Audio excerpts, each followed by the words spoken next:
এই বুঝি শেষ সময় এসে আমাদের স্বপ্নের পে স্কেলের গেজেটটা জারি হলো, কিন্তু হলো না। সবকিছু এই সরকার শেষ করে দিল। আমরা বলেছিলাম এই অন্তর্বর্তীকালীন সরকার পে স্কেল দিলেও ইতিহাস হয়ে থাকবে, আর না দিলেও ইতিহাস হয়ে থাকবে। আমরা যারা নিম্ন গ্রেডভুক্ত চাকরিজীবী রয়েছে, যাদের একমাত্র আয়ের উৎস হচ্ছে সরকারি বেতন, সেই সমস্ত মানুষের অভিশাপ, সেই সমস্ত মানুষের চোখের পানি কখনো বৃথা যাবে না। এটা এক সময় না এক সময় আগুন হয়ে ঝরবে, এবং সেটা সারা বিশ্ব দেখবে। সারা বিশ্ব আজ জেনে গেল যে নোবেল বিজয়ী ডক্টর ইউনূস সাহেবের দেশের মানুষ শান্তিতে নেই।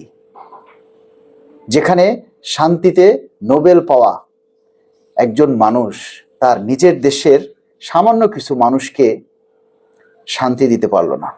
আপনাদের জন্য আমরা অনেক চেষ্টা করেছি, কিন্তু আমরা পারিনি।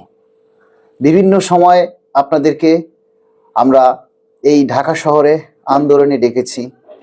আপনারা অনেক সময় অনেকেই বিভিন্ন জায়গা থেকে ধার দেনা করে আপনারা আমাদের এই ঢাকা শহরে এসে আমাদের এই দাবি আদায়ের সাথে আপনারা যুক্ত হয়েছেন। কিন্তু আমরা আমাদের কিছু নামধারী নেতারা আপনাদের সব কিছুতে ছাই ঢেলে দিয়েছে। কখনো আমরা সময় মতো সঠিক সিদ্ধান্ত নিতে পারিনি। যখন যে জিনিসটা করা উচিত ছিল আমরা সে জিনিসটা করতে পারিনি। এটা আমাদের ব্যর্থতা। এ দায় আমরা স্বীকার করে নিয়েছি। আমরা পুরো জাতির কাছে আজ লজ্জিত, কেননা আমরা আপনাদের জন্য কিছু করতে পারিনি। তাই আপনারা আমাদেরকে ক্ষমা করে দিবেন। আপনাদের কাছে ক্ষমা চাইতেও লজ্জা লাগে। আর আগামীর জন্য আপনারা সবাই তৈরি হবেন ইনশাআল্লাহ। যে সকল মানুষের মেরুদণ্ড নেই, যাদের শীত দ্বারা নেই, সিদ্ধান্তহীনতায় ভোগে, সঠিক সময়ে সঠিক সিদ্ধান্ত নিতে পারে না, আমরা তাদেরকে বাদ দিয়ে আমরা আগামী তরুণ প্রজন্ম ইনশাআল্লাহ সারা বাংলাদেশে আমরা জেগে উঠব। আমাদের এই পে স্কেলের দাবি কিন্তু শেষ হয়ে যায়নি।